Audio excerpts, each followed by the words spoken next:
Bible Commentary on the Book of Daniel. By Brian Pepper.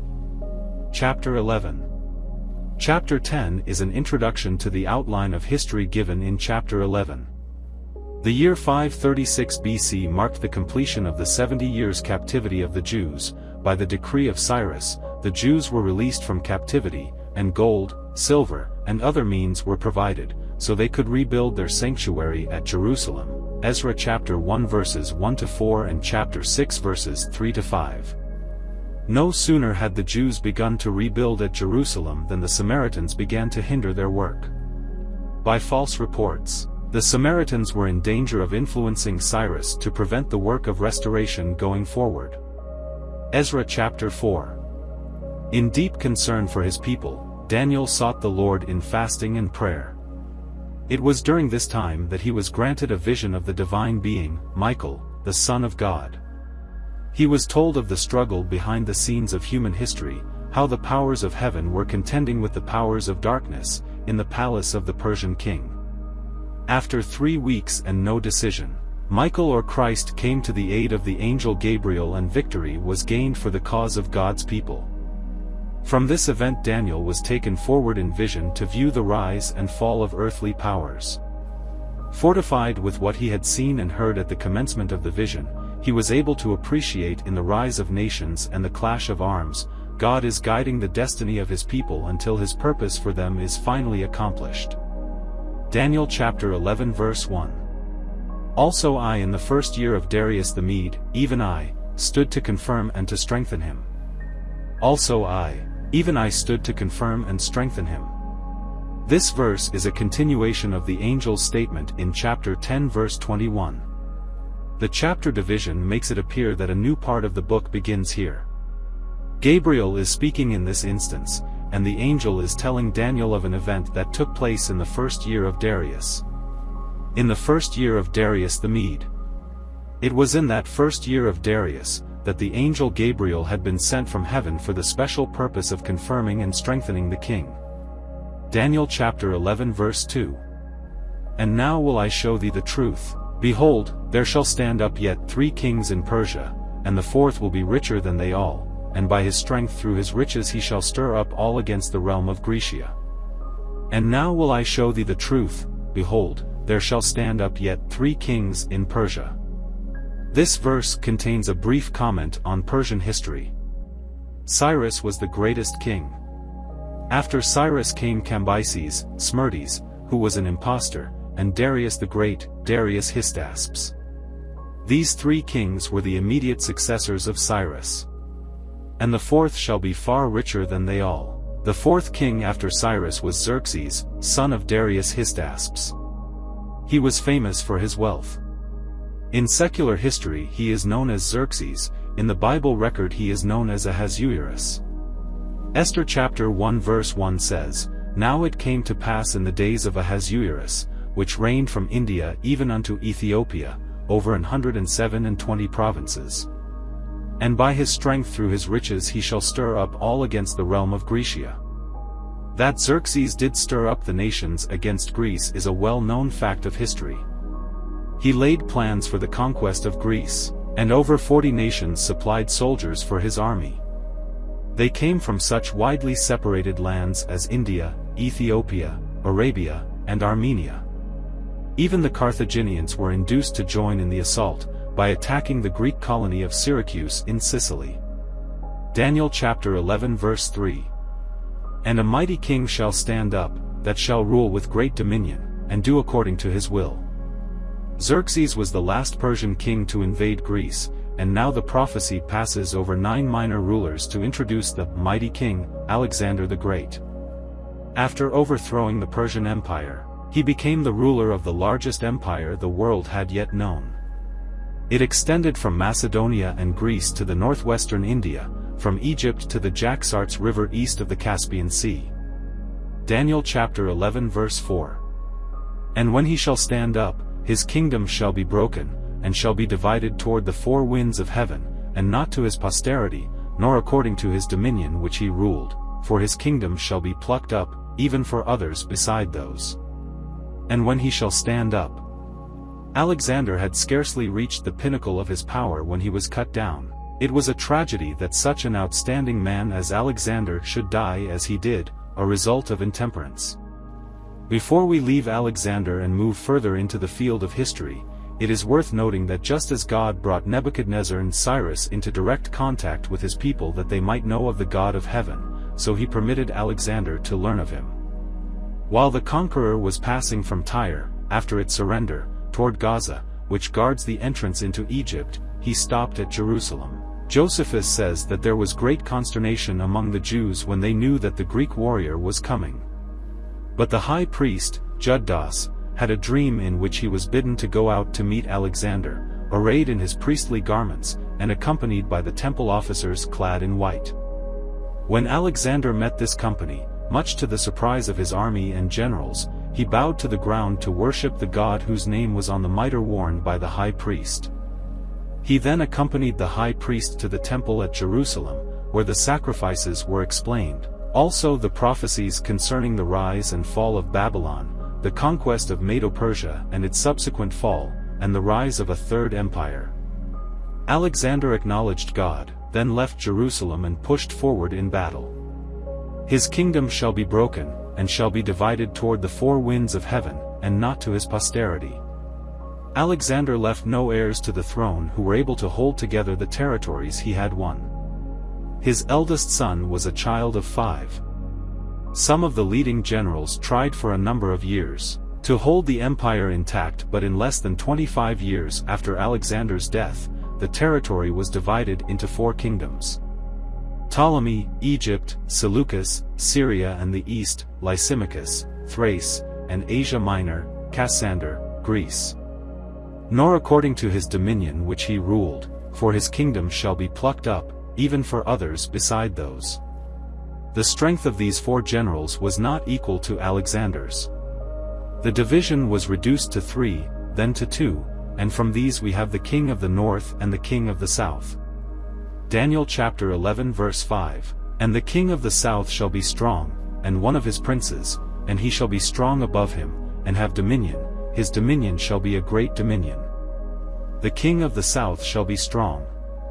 Although Alexander's kingdom was divided up into several sections, only 2 of these played prominent roles in the history of the Jews. These were Syria, ruled by the Seleucids, and Egypt ruled by the Ptolemies. The Syrians were located to the north of Palestine, while the Egyptians were located to the south. These 2 powers are referred to as the king of the north and the king of the south. They constantly warred with each other, and Palestine acted as a buffer between them and one of his princes. This evidently applies to Seleucus I, Nicator, 305 to 280 BC, another of Alexander's generals, who made himself ruler of most of the Asiatic part of the empire. "And he shall be strong above him, and have dominion, his dominion shall be a great dominion." Strong above him.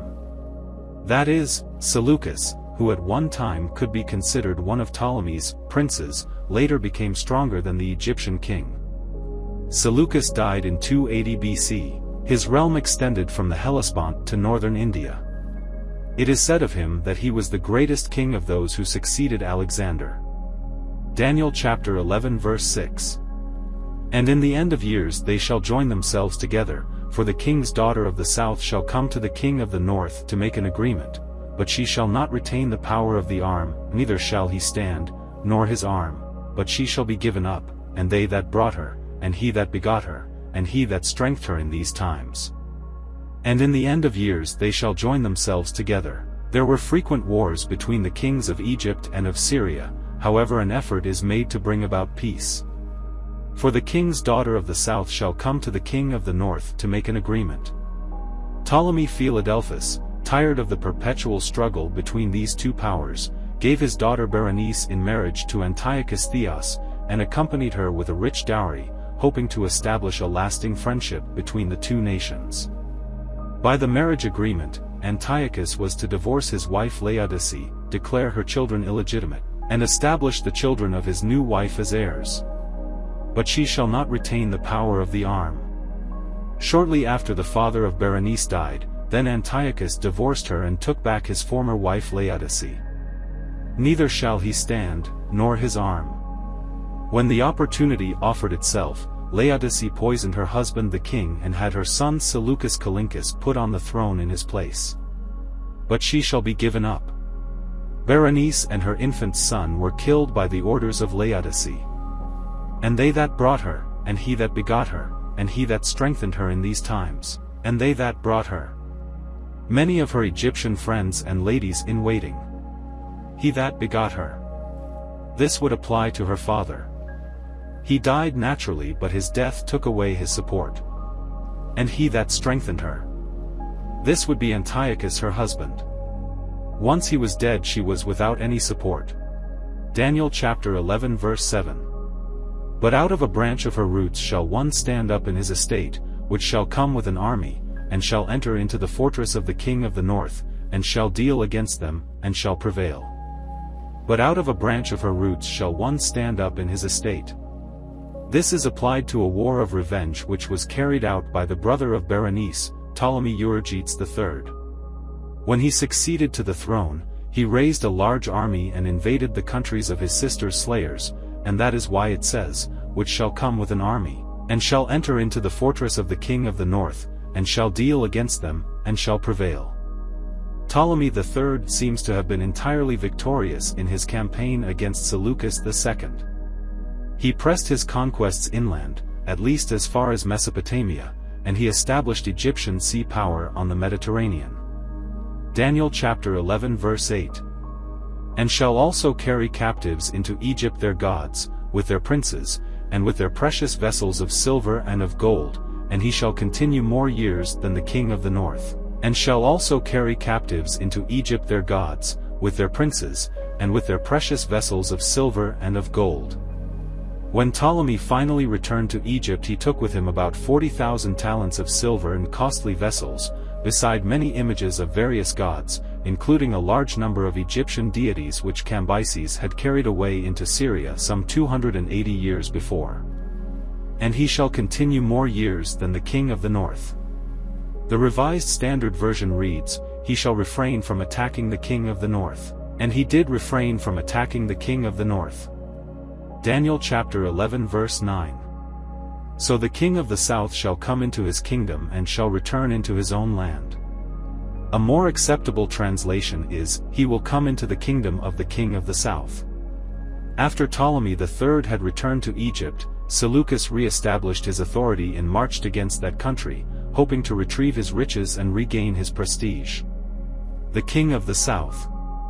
The original Greek translation has, king of Egypt for the king of the south.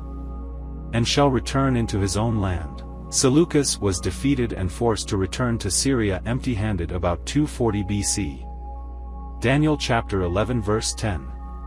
But his sons shall be stirred up, and shall assemble a multitude of great forces, and one shall certainly come, and overflow, and pass through, then shall he return, and be stirred up, even to his fortress. But his sons shall be stirred up. The sons of Seleucus II, Seleucus III, Saranunus Soter, 226 to 223 BC, who was murdered after a short reign, and Antiochus III, the Great, about 223 BC to 187 BC, and shall assemble a multitude of great forces, and one shall certainly come, and overflow, and pass through. Exactly 1 century after the death of Alexander, Antiochus III became king of Syria when only 15 years of age. At this time the king of Egypt, Ptolemy Euergetes, died, and was succeeded by a worthless fellow Ptolemy IV, who gave himself largely to dissipation. In the 5th year of his reign, or in 218 BC, Antiochus declared war against Egypt, and in a brilliant campaign took possession of Seleucia, Phoenicia and Judea, taking Tyre and other chief cities. Then shall he return, and be stirred up, even to his fortress. After an armistice which lasted only a short time, the two countries were at war, but this time the king of Egypt, king of the south, defeated Antiochus, king of the north, at the Battle of Raphia, 217 BC. Daniel chapter 11 verse 11. And the king of the south shall be moved with choler, and shall come forth and fight with him, even with the king of the north, and he shall set forth a great multitude, but the multitude shall be given into his hand. And the king of the south shall be moved with choler, and shall come forth and fight with him, even with the king of the north. He was indeed moved with choler or anger, because of the losses he had sustained and the danger which threatened him. And he shall set forth a great multitude, but the multitude shall be given into his hand. A great multitude. A leading historian of this period, Polybius, states that Antiochus' army numbered 62,000 infantry, 6,000 cavalry, and 102 elephants. Ptolemy's troops seem to have been about the same number. But the multitude shall be given into his hand. In the conflict of the Battle of Raphia, Antiochus was defeated, with nearly 14,000 soldiers slain and 4,000 taken prisoner, and his army was given into the hands of the king of the south, a fulfillment of prophecy. Daniel chapter 11 verse 12. And when he hath taken away the multitude, his heart shall be lifted up, and he shall cast down many 10,000s, but he shall not be strengthened by it. And when he hath taken away the multitude, his heart shall be lifted up. Ptolemy was anxious to get back to Egypt to continue having a good time. If he had followed up his success, he would have probably become the master of the whole kingdom of Antiochus. So he made peace with Syria, and after entering Jerusalem in triumph, attempted to profane the temple by offering sacrifices, and even tried to enter the most holy place of the temple, which was contrary to the law and the religion of the Jews. He was restrained with great difficulty, and he left the place burning with anger against the whole nation of the Jews, and immediately began against them a relentless persecution. And he shall cast down many 10,000s, but he shall not be strengthened by it. In Alexandria, where Jews had resided since the days of Alexander, enjoying the privileges of the most favored citizens, 40,000 according to Eusebius, 60,000 according to Jerome, were slain. Daniel chapter 11 verse 13. For the king of the north shall return, and shall set forth a multitude greater than the former, and shall certainly come after certain years with a great army and much riches. For the king of the north shall return, and shall set forth a multitude greater than the former. Ptolemy died from intemperance and was succeeded by his son Ptolemy Epiphanes, then 5 years old. Antiochus thought that he would have an easy victory. He raised an immense army, greater than the former, and set out against Egypt, expecting to have an easy victory over the infant king. And shall certainly come after certain years with a great army and much riches. There was a period of some 16 years, from 217 BC to 201 BC, between the Battle of Raphia and Antiochus' second campaign against the south. Daniel chapter 11 verse 14. And in those times there shall many stand up against the king of the south. Also the robbers of thy people shall exalt themselves to establish the vision, but they shall fall. And in those times there shall many stand up against the king of the south. Many of the surrounding peoples thought it a good time to combine against Egypt, for the king was a mere child. The guardian of the king was a weak and unpopular man, and because of this there were dangerous revolts and seditions. Also the robbers of thy people shall exalt themselves to establish the vision, but they shall fall. For the first time in this chapter we meet a statement upon which commentators are not agreed. The phrase, "the robbers of thy people," is applied by some to a number of unprincipled Jews who became known as the sons of Tobias, who took side with Antiochus in the wrangle between the rival interests of Syria and Egypt. Other students think that this is a reference to the rising power of the Romans, who about this time did come into connection with the Jewish nation. Rome, though small and weak at first, grew rapidly in strength and vigor. This was a power that was destined to control the world for long ages. The Romans interfered on behalf of the young king of Egypt, determined that he should be protected from the ruin devised by Antiochus and Philip. This was 200 BC, and was one of the first important interferences of the Romans in the affairs of Syria and Egypt. Shall exalt themselves to establish the vision. As we have already noticed, there are some students who apply this to a fanatical Jewish party, who were seeking to do evil that good might come. Later on we have the Zealots, who were in almost continual revolt against the Romans, seeking to establish a Jewish theocracy over the entire world. Josephus suggests that they were the chief cause of the complete destruction of the city of Jerusalem. However, the Romans more than any other people are the subjects of Daniel's prophecy. They come strongly into the chapter as we move on further. In their interference in the affairs of these kingdoms, the north and the south, is the first indication of their presence. But they shall fall. If this refers to the Jews who combined against Ptolemy, they did speedily fall. If it refers to the Romans, the prophecy then would apply to their final overthrow. Daniel chapter 11 verse 15. So the king of the north shall come, and cast up a mount, and take the most fenced cities, and the arms of the south shall not withstand, neither his chosen people, neither shall there be any strength to withstand. So the king of the north shall come, and cast up a mount. Ptolemy Epiphanes, the young king of Egypt, was under the legal guardianship of the Roman Senate, according to the will of the late king. The two kings Antiochus of Syria and Philip of Macedon were planning to seize all the territory of Egypt outside of Egypt itself. The Romans, as the guardians of the young Ptolemy, declared war against Philip and commanded Antiochus to make peace with Egypt. Antiochus, hearing that the Egyptian forces had retaken Coele Syria and the land of Palestine, renewed the war and defeated the famous general Scopas at Panias, a place which afterward became known as Caesarea Philippi. This battle put a final end to the rule of Egypt in Palestine. Palestine from then on being under either Antiochus or Rome, until it was finally ended as a nation by the armies of Titus. Rome put an end to Israel as a nation. And take the most fenced cities. Literally, a city of fortifications. The well-fortified city of Gaza stood out for a time, but finally it was taken by storm. And the arms of the south shall not withstand, neither his chosen people, neither shall there be any strength to withstand. Rome could not be expected to tolerate all this, for the king of Egypt was under her protection. A further cause of war was that of Hannibal, the veteran enemy of Rome, had now joined Antiochus. Eventually Rome declared war upon Syria in 191 BC, and after defeating Antiochus settled the war. In settlement Antiochus was to send his son, afterwards the notorious Antiochus Epiphanes, as a hostage to Rome, and to pay a yearly tribute to the Roman Senate. Thus it is that Rome comes into the prophetic picture. This prophecy, we believe, is for the special benefit of God's people in the later days. Rome was soon to become a great world power, first political then later on religious, and in these two forms it would continue down to the end of time. Rome supplanted the king of the north, or Syria, in 200 BC and dominated the king of the south, or Egypt. Rome was about to become the mightiest kingdom of the earth, and at the same time, the greatest enemy which the people of God have ever had to meet.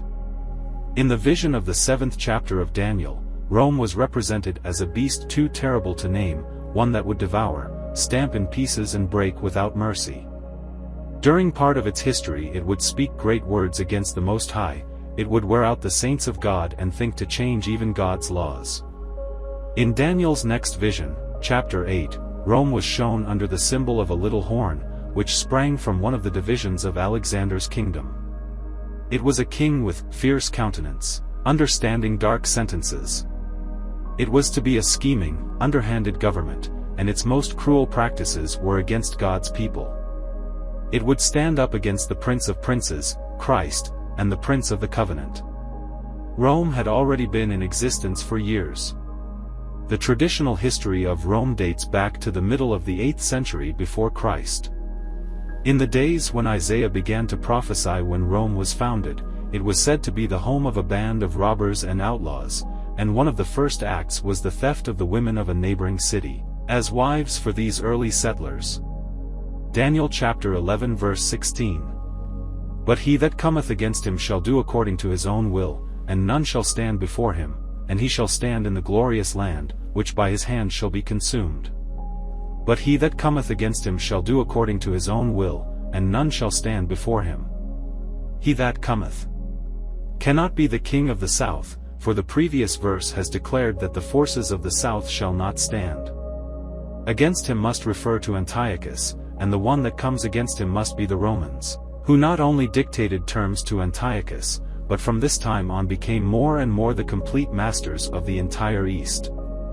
and none shall stand before him. By the Battle of Pydna, June 22, 168 BC, the Romans crushed forever the last traces of independence among the states of Macedonia and Greece. Mommsen expresses it: the whole empire of Alexander the Great had fallen to the Roman Commonwealth, as if the city had inherited it from his heirs. And he shall stand in the glorious land. This undoubtedly refers to Palestine. Pompey at the head of the Roman army entered Jerusalem by force after a siege of 3 months. The walls were demolished and the Jews put under tribute to the Roman government, which by his hand shall be consumed. It was Rome that eventually brought ruin and complete destruction to Israel. Daniel chapter 11 verse 17. He shall also set his face to enter with the strength of his whole kingdom, and upright ones with him, thus shall he do, and he shall give him the daughter of women, corrupting her, but she shall not stand on his side, neither be for him. He shall also set his face to enter with the strength of his whole kingdom. Thomas Newton gives another reading for this verse, which seems to express more clearly the meaning: he shall also set his face to enter by force the whole kingdom, and upright ones with him. This is rendered, with him equitable conditions. The Romans were famous for the fair and just conditions they imposed upon countries and provinces they conquered. Thus shall he do, and he shall perform them. It was the boast of the Romans that what they promised to do they carried out to the letter. And he shall give him the daughter of women, corrupting her. Egypt was now all that remained of Alexander's empire, that had not been brought into subjection to the Roman power. Rome now set her face to enter by force into the land of Egypt. Ptolemy Auletes died in 51 BC. He left the crown and kingdom of Egypt to his eldest surviving daughter Cleopatra, and his elder son Ptolemy XII, a lad of 9 or 10 years. It was provided in his will that they should marry each other and reign jointly. Because they were young, they were placed under the guardianship of the Romans. Soon a quarrel broke out between Pompey and Julius Caesar. Pompey was defeated and fled into Egypt. Caesar immediately followed him, but before he arrived Pompey was murdered. Cleopatra later became the mistress of Julius Caesar, and after Julius Caesar was assassinated, Cleopatra turned her affections to Mark Antony, the rival of Caesar's heir, Octavian. Octavian, later Augustus, defeated the combined forces of Cleopatra and Antony at Actium, 31 BC. Cleopatra, unable to influence Octavian, committed suicide. But she shall not stand on his side, neither be for him.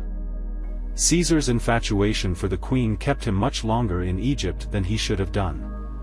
The prophet says, "She shall not stand on his side, neither be for him." Cleopatra joined herself to Antony, the enemy of Augustus Caesar, and exerted her whole power against Rome. Daniel chapter 11 verse 18.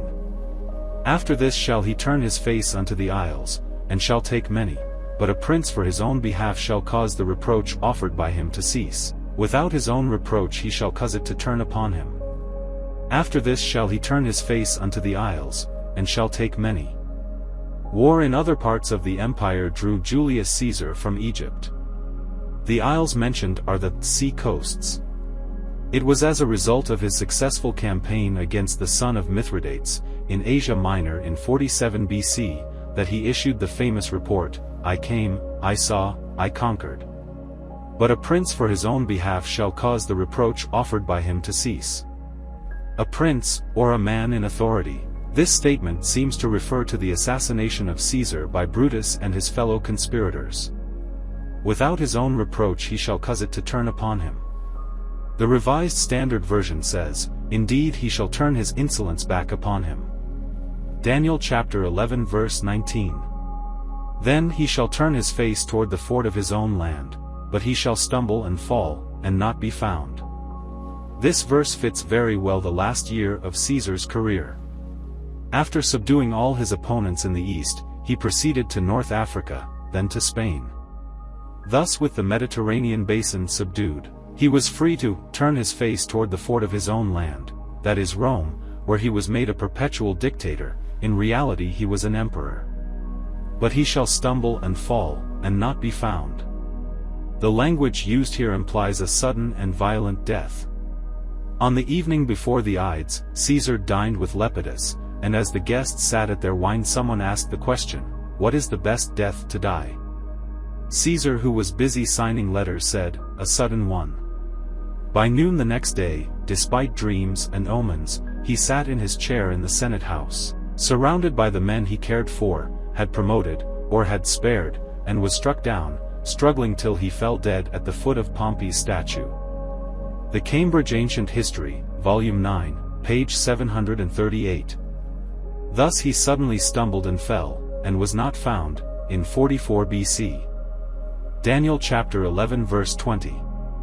Then shall stand up in his estate a raiser of taxes in the glory of the kingdom, but within few days he shall be destroyed, neither in anger, nor in battle. Then shall stand up in his estate a raiser of taxes in the glory of the kingdom. Octavius succeeded his uncle Julius, by whom he had been adopted. After Octavius was firmly established, the Senate conferred upon him the title Augustus. He goes down in history as a raiser of taxes. Luke, speaking of the events that took place at the time when Christ was born, says, "It came to pass in those days, that there went out a decree from Caesar Augustus, that all the world should be taxed." Luke chapter 2 verse 1. Rome reached the pinnacle of its greatness and power during the Augustan age. Peace was promoted, justice maintained, luxury curbed, discipline established, and learning encouraged. But within few days he shall be destroyed, neither in anger nor in battle. Augustus died in AD 14, in the 76th year of his age. His life ended not in anger or in battle, but peacefully in bed. Daniel chapter 11 verse 21. And in his estate shall stand up a vile person, to whom they shall not give the honor of the kingdom, but he shall come in peaceably, and obtain the kingdom by flatteries. Tiberius succeeded Augustus, and he fits the term used, a vile person. Actually the truer meaning is, a contemptible person. Augustus is said to have told his wife Livia, "Your son is too vile to wear the purple of Rome." He was too vile to win the respect of the intelligent citizens. But he shall come in peaceably and obtain the kingdom by flatteries. When Augustus died, Tiberius ascended the throne peacefully. Actually Agrippa, a highly respected man, was nominated, but he died before Augustus, so finally his wife Livia had her way, and Tiberius gained the throne of the Caesars. Daniel chapter 11 verse 22. And with the arms of a flood shall they be overflown from before him, and shall be broken, yea, also the prince of the covenant. And with the arms of a flood shall they be overflown before him, and shall be broken. This refers to the successful wars which the Roman Empire carried on around the outskirts of the empire. Tiberius was successful in leading several military campaigns, both in Germany and in the East. Also the Prince of the Covenant. Once again we have mention of the Prince of the Covenant. Daniel mentions him in Daniel chapter 9 verses 25 to 27. According to Scripture, Christ's death took place in the reign of Tiberius Caesar. Luke mentions that in the 15th year of the reign of Tiberius Caesar, John the Baptist began his ministry. Tacitus, the Roman historian, whose works are regarded as among the most important, lived about AD 55 to 120, wrote these words, "Christus, the founder of that name, was put to death as a criminal by Pontius Pilate, procurator of Judea, in the reign of Tiberius." Daniel chapter 11 verse 23. And after the league made with him he shall work deceitfully, for he shall come up, and shall become strong with a small people. So far we have seen how remarkable this prophecy fits the history of the first three Roman rulers, Julius Caesar, Augustus and Tiberius.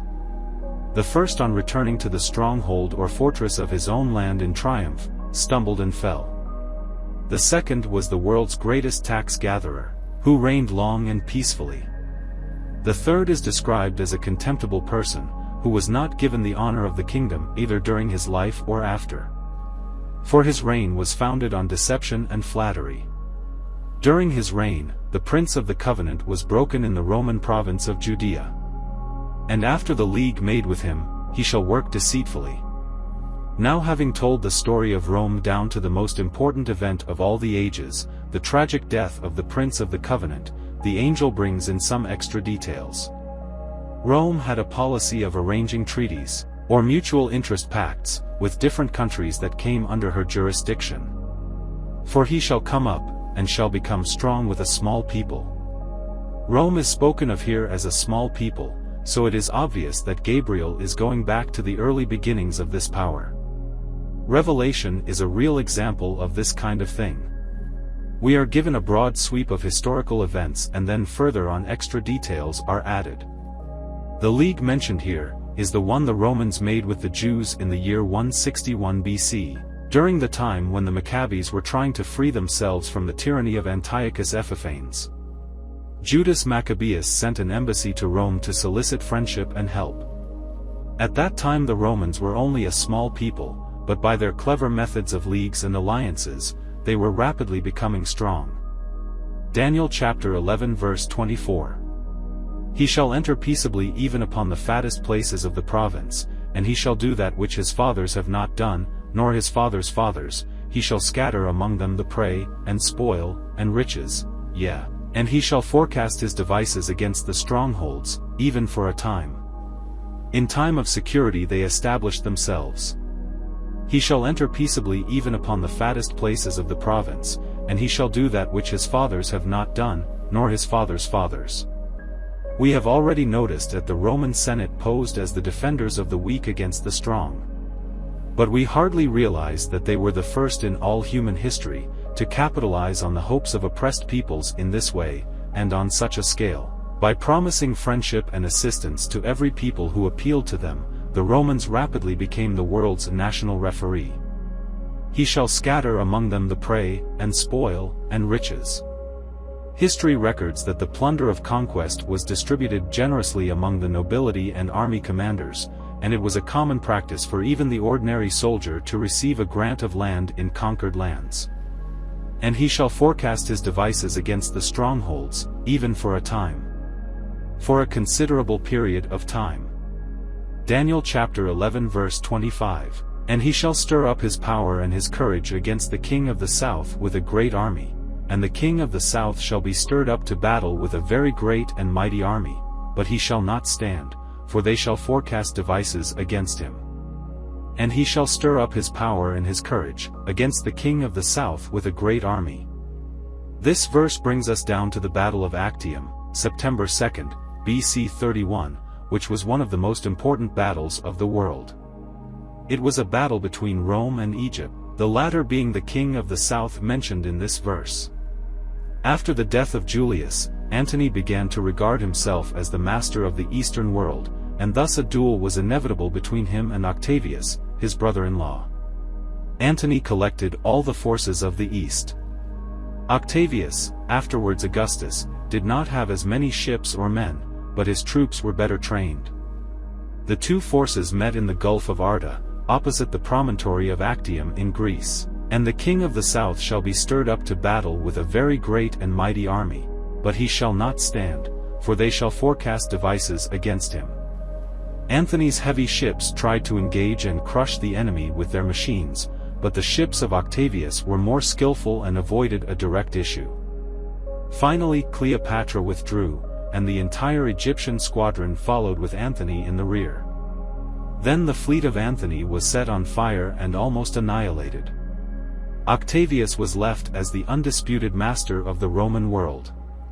Daniel chapter 11 verse 26. Yea, they that feed of the portion of his meat shall destroy him, and his army shall overflow, and many shall fall down slain.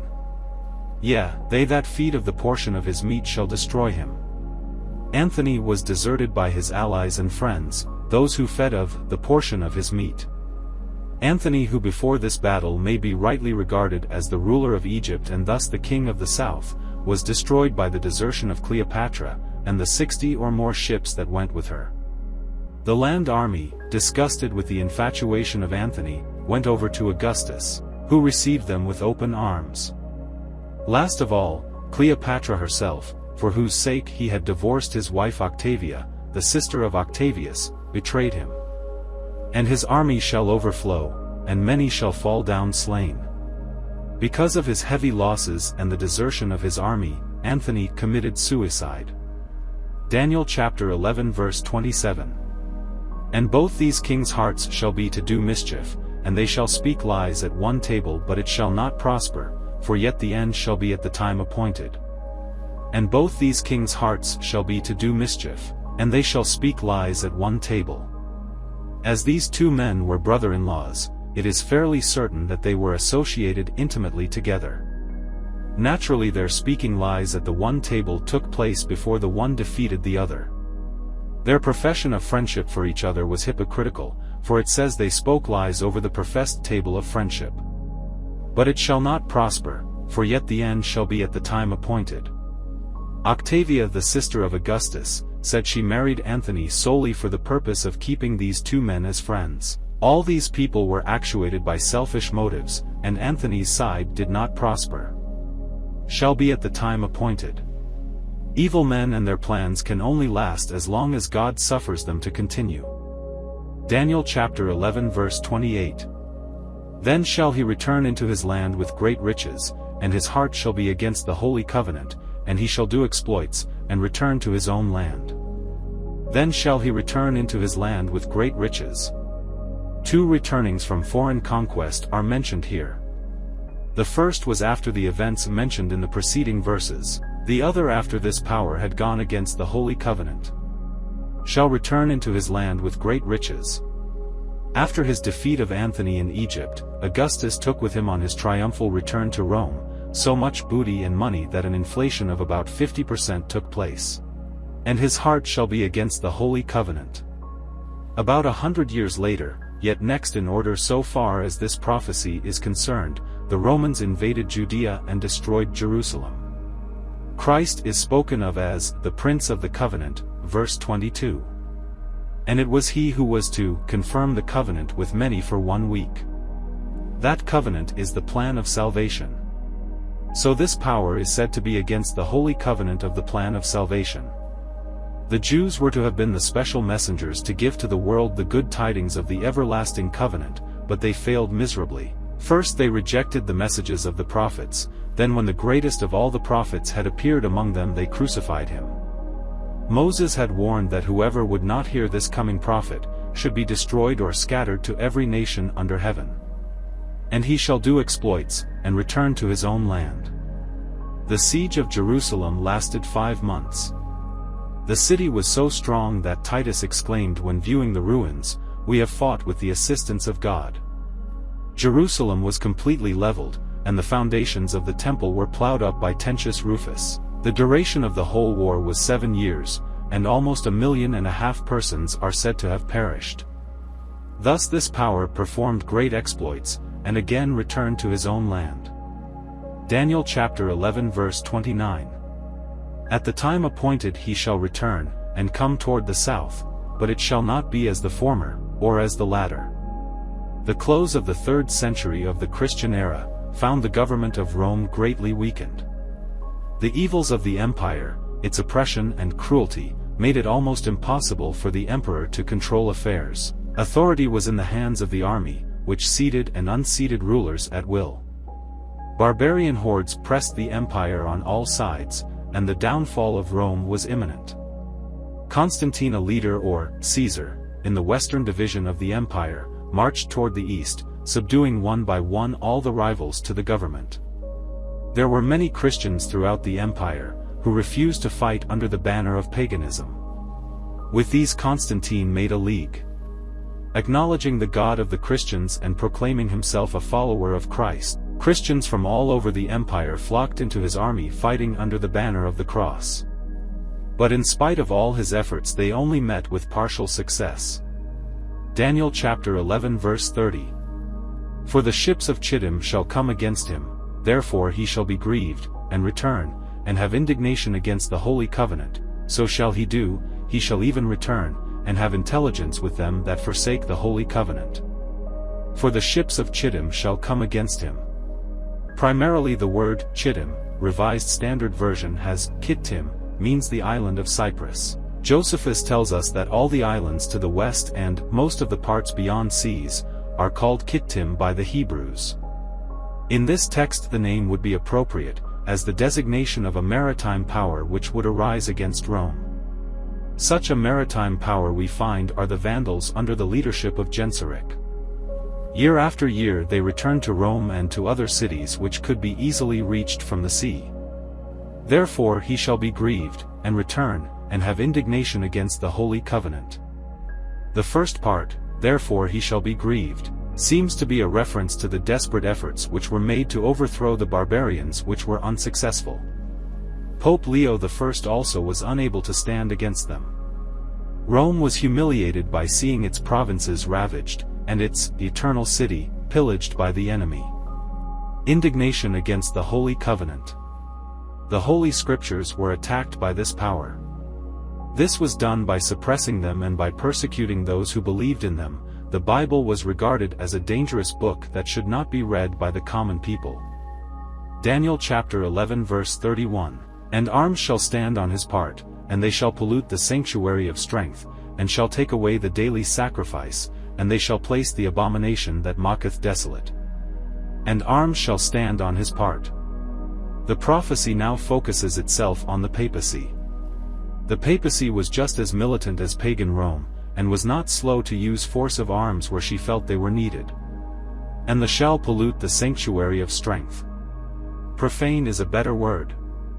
This suggests that something sacred has been made common. The sanctuary or the church has been profaned in several ways. Historian Morant Brock tells us, the fathers of those times contributed to the utmost of their power to encourage the superstitious invocation of saints. Remarks on Ecclesiastical History, Volume 3, page 417. The church was filled with images, relics, and objects of adoration of many kinds. These were strictly forbidden by God's commandments. Exodus chapter 20 verses 4 and 5 says, "Thou shalt not make unto thee an graven image or any likeness of anything that is in heaven above, or that is in the earth beneath, or that is in the water under the earth. Thou shalt not bow down thyself to them nor serve them. And shall take away the daily sacrifice." This has been done by the doctrine of transubstantiation, marvelous dignity of priests. Exclaims St. Augustine, "In their hands, as in the womb of the blessed Virgin Mary, the Son of God becomes incarnate. Behold the power of the priest. The tongue of the priest makes God from a morsel of bread. It is more than creating the world." Also in claiming power to forgive sins, the priests have taken Christ's mediatorial work on behalf of the human race. Mariolatry, where Mary stands enthroned above Christ, the Catholic Father Alphonsus de Ligori says, "God will not save us without the intercession of Mary. He has placed the whole price of redemption in the hands of Mary, that she may dispense it at will. And they shall place the abomination that mocketh desolate." Revised Standard Version says, "And they shall set up the abomination that makes desolate." The whole system of the papacy is an abomination, for it has substituted a false system of religion with a mixture of paganism and the Christian religion. Daniel chapter 11 verse 32.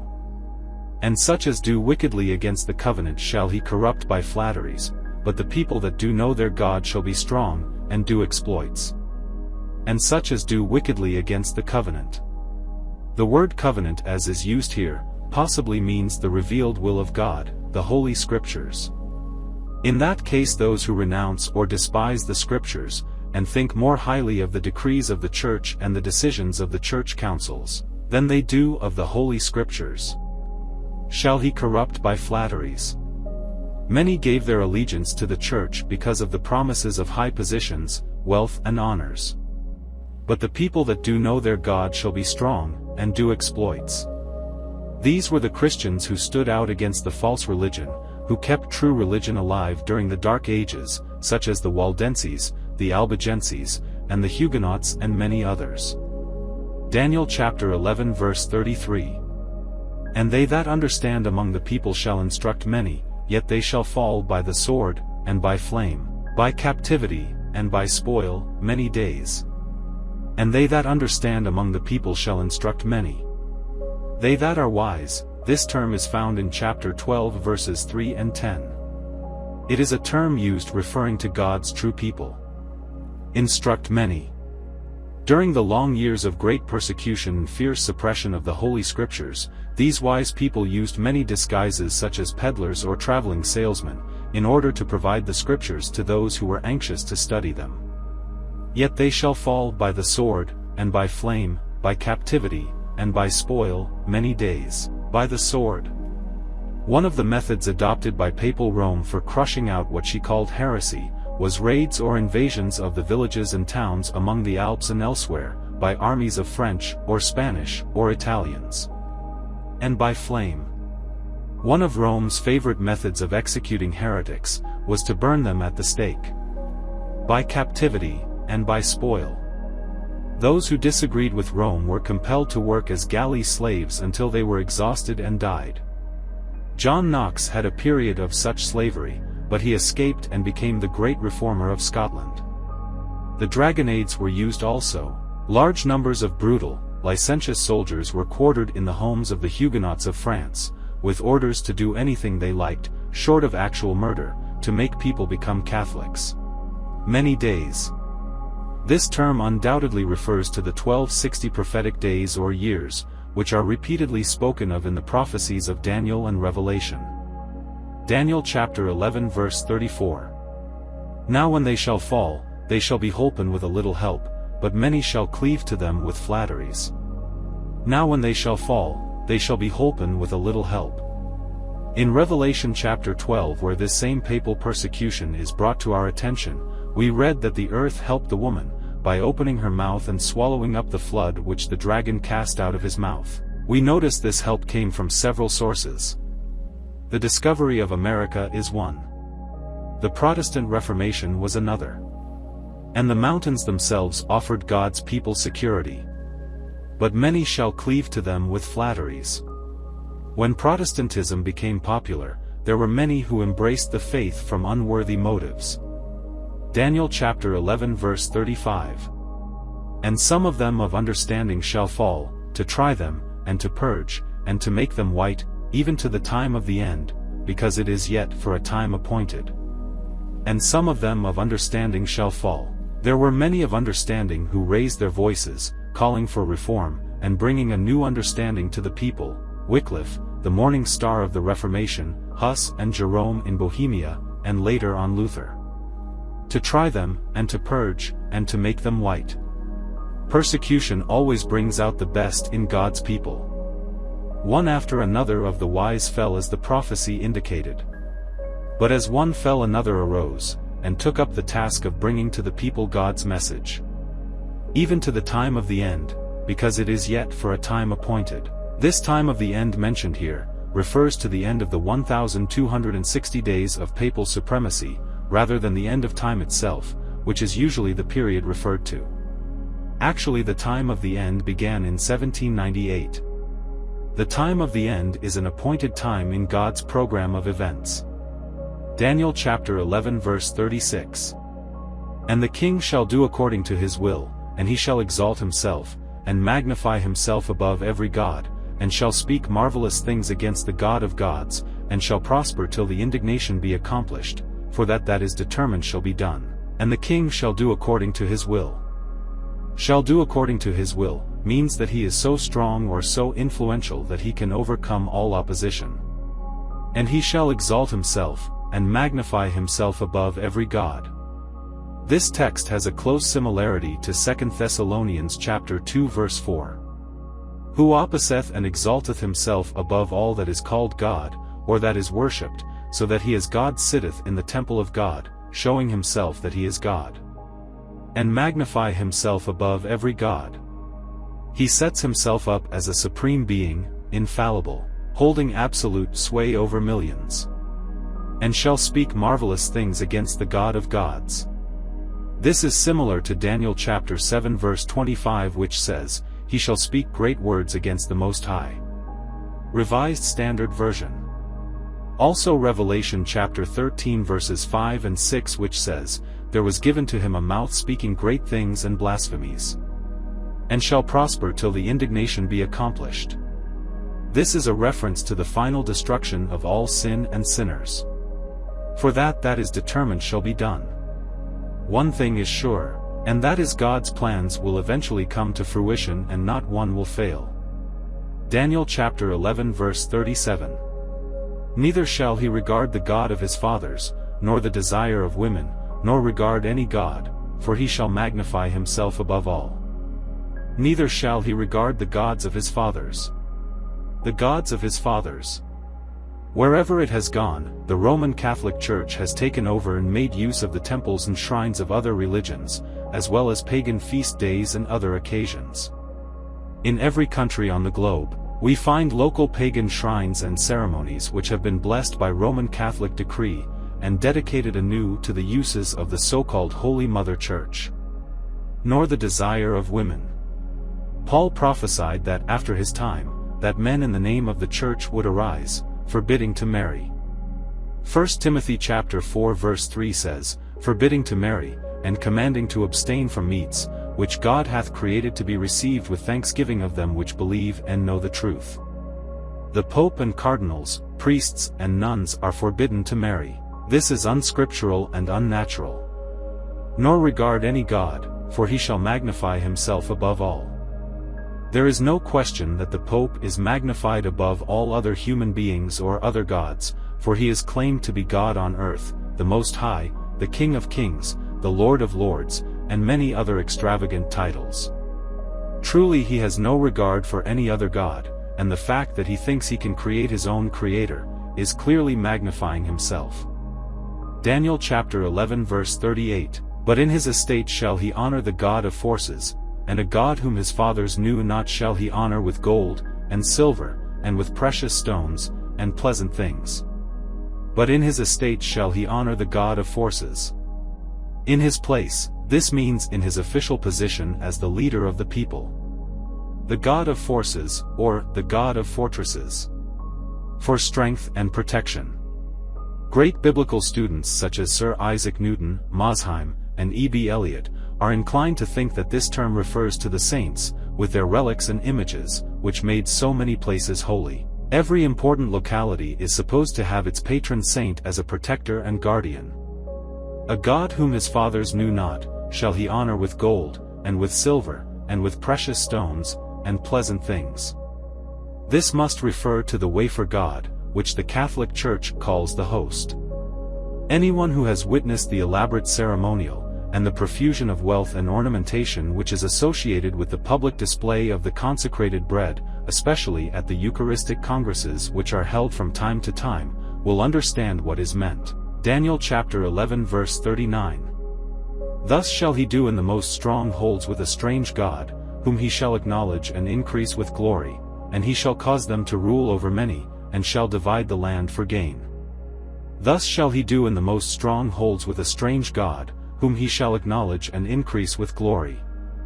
The strange God, who is honored above all, and increased with glory, seems to be the Roman concept of the Virgin Mary. God will not save us without the intercession of Mary. He has placed the whole price of redemption in the hands of Mary, that she may dispense it at will. Mary has been elected from all eternity as Mother of God, that she may save by her mercy those whom her Son in justice cannot grant pardon. The Glories of Mary, pages 67 and 153. Alphonsus de Ligori.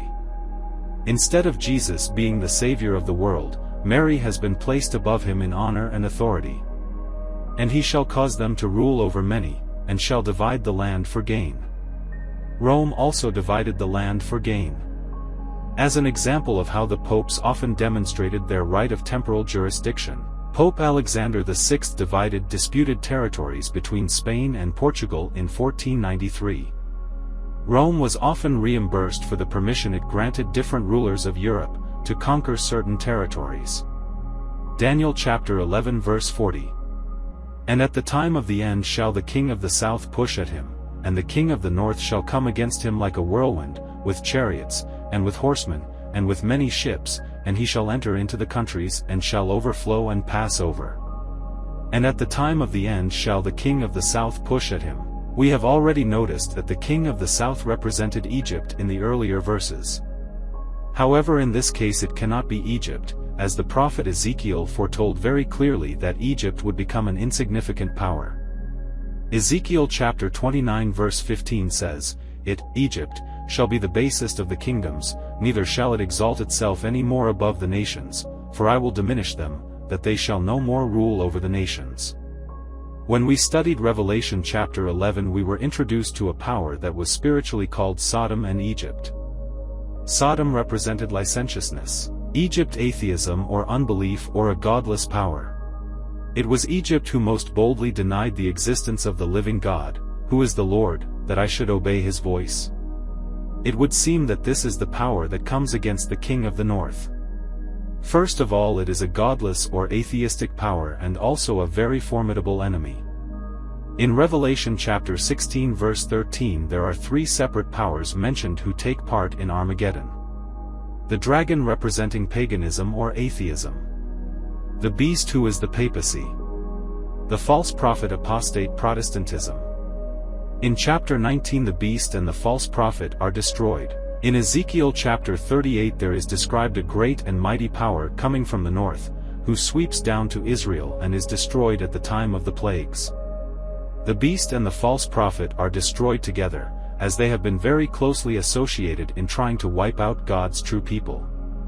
There are a number of Bible students who are of the opinion that this power which comes against Rome, the latter-day king of the north, is either a pagan power or communistic one.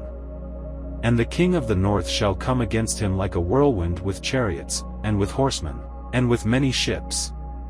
Rome will suddenly and overwhelmingly strike back against the king of the south.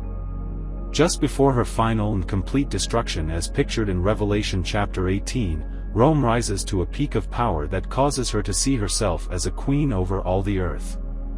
She is of the opinion that she has at last attained to complete rulership. And he shall enter into the countries, supplied word, and shall overflow and pass over. He shall come off triumphant or victorious. Daniel does not specify how he does this, but Revelation chapters 13 and 17 shows how Rome rises to a position of world supremacy. One is that the United States of America will use her power and influence to enforce homage to Romanism. That there will be the greatest false religious revival that the world has witnessed. That Western Europe, the land of the 10 kingdoms, will support her in the final hours of history. Daniel chapter 11 verse 41.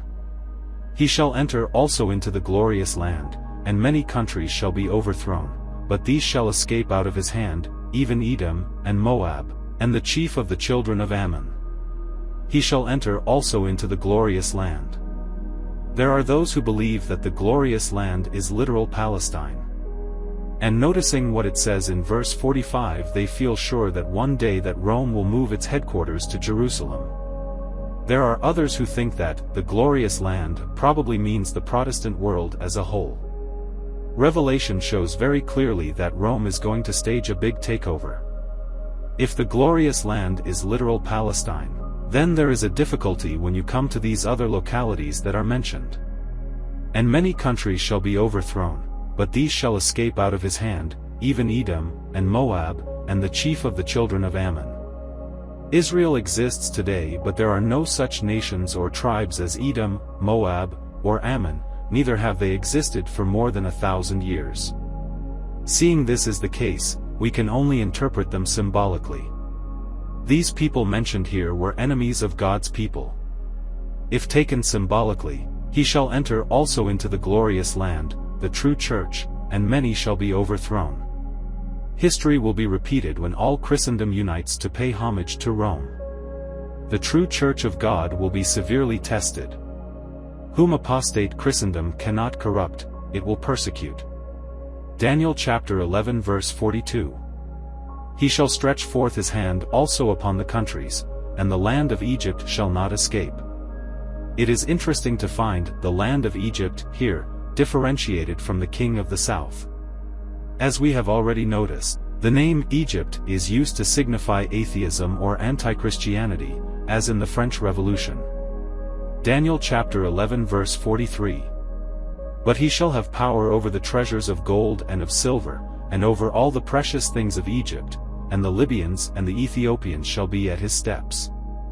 Rome has been described as a power that has been corrupted by its great wealth. Revelation chapter 17 pictures the harlot attired in purple and scarlet color, and decked with gold and precious stones and pearls. In Revelation chapter 18 her great wealth is spoken of. Daniel chapter 11 verse 44. But tidings out of the east and out of the north shall trouble him, therefore he shall go forth with great fury to destroy, and utterly to make away many. But tidings out of the east and out of the north shall trouble him. God's people are baptized with the Holy Ghost at the time of the latter rain, and with great power they raise the last cry against the apostate churches of the world. Revelation chapter 7 verse 2 first part says, "And I saw another angel ascending from the east, having the seal of the living God." The sealing angel is represented as coming from the east. As the sealing angel comes to the end of his work, there is a tremendous revival among God's true people. With great power they raise the last cry of, "Come out of her my people," Revelation chapter 18 verse 4. This last message is represented as coming from the north, for it comes direct from God's throne. Psalm chapter 48 verse 2 says, "Beautiful for situation, the joy of the whole earth, is Mount Zion, on the sides of the north, the city of the great King." This will be a movement of worldwide extent and of tremendous power. In the power of the Holy Spirit, the people of God will go forth and fearlessly denounce the sins of Babylon. Therefore he shall go forth with great fury to destroy, and utterly to make away many. How well Rome knows that the Reformation of the 16th century caused the papacy to lose its grip of the world. Therefore the king of the north shall go forth with great fury to destroy, and utterly to make away many. Desperate measures will be taken against God's people. The fires of persecution will be rekindled in an all-out effort to stamp out the truth. Daniel chapter 11 verse 45. "And he shall plant the tabernacles of his palace between the seas in the glorious holy mountain, yet he shall come to his end, and none shall help him. And he shall plant the tabernacles of his palace." The phrase used here, "the tents of his palace," means a large number of tents such as would be used as field headquarters of an oriental king on a military campaign. It is a military term. Between the seas and the glorious holy mountain. The locality mentioned here would be between the Mediterranean and the hill of Zion in Jerusalem. The evident meaning of the whole statement is that this power takes a strong position in order to make a direct attack upon the holy city, which represents the true church in the last hours of time. If we use a symbolic interpretation, these last few verses of Daniel chapter 11 are a parallel to many passages in the book of Revelation, which speak of the final war that is made on the church of God. The dragon of Revelation chapter 12 goes forth to make war against the remnant of the woman's seed. The combined powers spoken of in Revelation chapter 17 verse 14, shall make war with the Lamb, and the Lamb shall overcome them.